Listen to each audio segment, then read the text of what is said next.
Bonjour tout le monde. Alors, vous avez monsieur Cheikh Dramé. Je suis professeur au lycée complexe scolaire Aminata Dramane Traoré, Bako Djibroni. Je suis chargé aujourd'hui de dispenser les cours sur la concordance des temps. D'accord. C'est une leçon qui est relativement simple. Alors, j'ai trouvé l'idée de scinder, n'est-ce pas, de regrouper, si vous voulez, un peu en forme mathématique. Alors, les conditions, il s'agit de quoi? Il s'agit de voir de la concordance des temps, en français comme en espagnol, n'est-ce pas, a les mêmes similitudes. C'est-à-dire le verbe de la principale, à quel temps il est, et si ce verbe maintenant est intense, qu'est-ce que cela implique pour le verbe de la subordonnée? Rappelons que le verbe de la principale est le nerf sciatique de la phrase. Ça veut dire que sans ce verbe, n'est-ce pas, le deuxième verbe n'a pas de sens. Ok? Donc, si par exemple, ici j'ai voulu scinder en deux, A et B, alors en A, on dit quand le verbe de la principale est conjugué au futur simple, au présent de l'indicatif, au passé composé, à l'impératif, n'est-ce pas, le verbe de la subordonnée doit être conjugué forcément au présent du subjonctif. Je répète, quand le verbe, n'est-ce pas, de la principale, le premier verbe de la phrase est conjugué au futur, au présent, au passé composé, à l'impératif, le deuxième verbe, c'est-à-dire qui est le verbe de la subordonnée, doit être mis forcément au présent du subjonctif. Exemple, tu no vendras aunque tu llores. Donc ici, j'ai pris le verbe venir, que j'ai conjugué au futur simple, tu ne viendras pas, même si, même si tu pleures, ok, aunque llores. Donc vous avez vu que j'ai conjugué, n'est-ce pas, le verbe de la subordonnée au présent du subjonctif, parce que le verbe de la principale est conjugué au futur simple. Donc dans l'exercice qu'on donne généralement le style d'exercice, on met généralement le verbe de la principale et après on vous dit de conjuguer à un temps donné le verbe, n'est-ce pas, de la subordonnée. Maintenant, il faut être assez regardant, il faut être assez attentif par rapport, n'est-ce pas, au temps auquel le verbe de la subordonnée est conjugué. D'accord? Je répète la phrase. Tu no vendras aunque tu llores. Tu ne viendras pas même si tu pleures. D'accord? Donc ici, vous avez vu que le verbe est conjugué au futur simple. S'il était conjugué aussi au présent de l'indicatif, pareil, au passé composé, la même chose, et à l'impératif, pareil. D'accord? Donc, grand B, donc, on a vu que si le verbe toujours de la principale est conjugué à l'imparfait, au passé simple, au conditionnel, au plus que parfait, le verbe de la subordonnée va être conjugué forcément à l'imparfait du subjonctif. Comme on l'a vu ici. Donc le deuxième cas, le grand B, concerne alors les verbes qui seront conjugués à l'imparfait, les verbes qui sont conjugués au passé simple, au conditionnel, au plus que parfait. Donc les verbes de la principale qui vont être conjugués à ce temps impliquent forcément que les verbes de la subordonnée doivent être conjugués à l'imparfait du subjonctif. D'accord? Exemple, el maestro le dijo que él no viniera hoy. El maestro le dijo que él no viniera hoy. Le maître, n'est-ce pas, lui dit qu'il ne vienne pas aujourd'hui. D'accord? Donc quand on voit viniera, on sait que c'est le verbe venir, n'est-ce pas, qui est conjugué à l'imparfait du subjonctif. N'est-ce pas? Donc parce que le verbe de la principale, ici, dijo, est conjugué au passé simple, le dijo. Donc, comme le verbe de la principale est conjugué au passé simple, donc on va conjuguer forcément le verbe de la subordonnée à l'imparfait du subjonctif.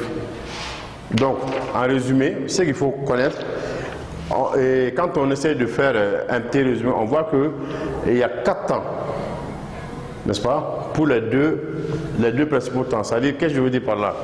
Les deux temps de la subordonnée, il y a 2 temps seulement que pour les subordonnés. Il n'y a que 2 temps. Le premier, le présent du subjonctif. Et le deuxième temps, c'est l'imparfait du subjonctif. À retenir.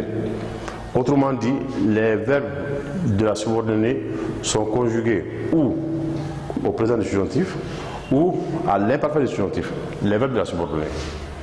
Maintenant, à quel moment on conjugue le verbe de la subordonnée au présent du subjonctif et à quel moment on conjugue le verbe de la subordonnée à l'imparfait? Alors là, on dit quand le verbe est à ce niveau. Donc j'ai mis ici les 4 temps, le futur, le présent de l'indicatif, le passé composé et l'impératif. Donc si vous savez que déjà vous connaissez ces 4 temps, si on donne la phrase et que vous voyez que le verbe est conjugué à un de ces 4 temps, vous savez automatiquement que le verbe doit être conjugué au présent du subjonctif. Tout comme quand vous voyez la phrase de la principale et que vous voyez que les verbes sont conjugués à l'imparfait, au passé simple, au conditionnel ou au plus que parfait, vous savez aussi automatiquement que le verbe doit être conjugué à l'imparfait du subjonctif. On est d'accord? Donc c'est un peu là, j'ai essayé de schématiser la leçon pour, je crois, c'est là la compréhension est plus facile. Elle est plus facile, du moins que on retient, je me répète, on retient que le deuxième verbe, c'est-à-dire le verbe de la subordonnée, il est conjugué seulement à 2 temps. Ça, c'est d'abord à retenir. Le verbe de la subordonnée est conjugué seulement à 2 temps. Premier temps, présent du subjonctif. Deuxième temps, imparfait du subjonctif. D'accord? Maintenant, à vous de savoir maintenant quel temps correspond à l'imparfait du subjonctif et quel temps correspond au présent du subjonctif. D'accord? Je pense qu'à partir de là-bas, le reste est un peu plus facile. Vous voyez l'exemple que j'ai pris ici. J'ai conjugué le verbe, j'ai conjugué le verbe de la principale au passé simple. El maestro le dijo. Passé simple. Donc comme je sais que dans cette colonne, le passé simple correspond à l'imparfait du subjonctif, donc le dijo, forcément le verbe qui suit, je dois le conjuguer à l'imparfait du subjonctif. On est d'accord? Bien. Donc il y a un exercice qui est là, qui va nous aider à mieux illustrer, n'est-ce pas, cette leçon. Donc, dans l'exercice, ejercicio, haga la concordancia de los tiempos. Exercice, fait, n'est-ce pas, la concordance des temps. Ici, le premier, on dit quiero que él lea. Je veux qu'il lise.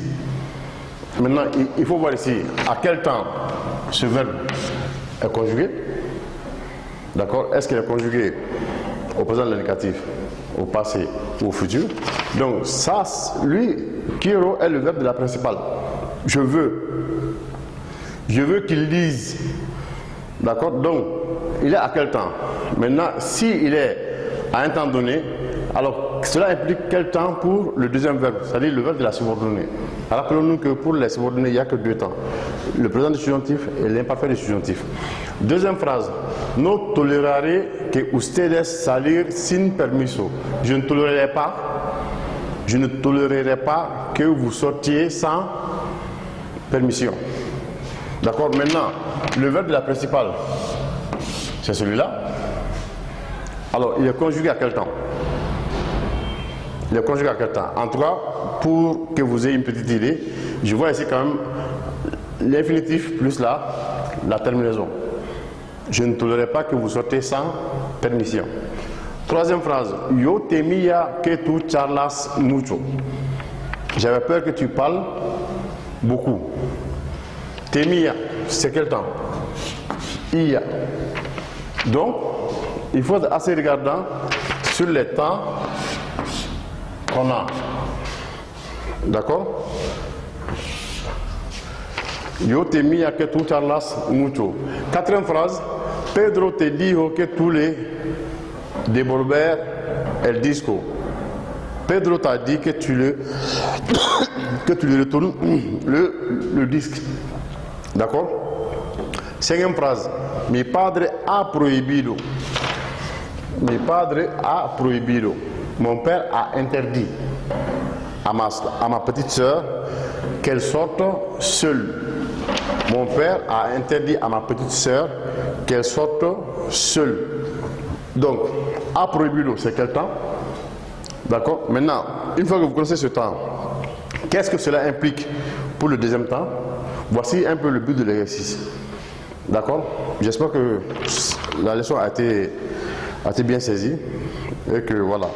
Donc s'il y a éventuellement des questions que vous aurez à poser, con mucho gusto, avec beaucoup de plaisir. Alors je vous remercie. Muchas gracias.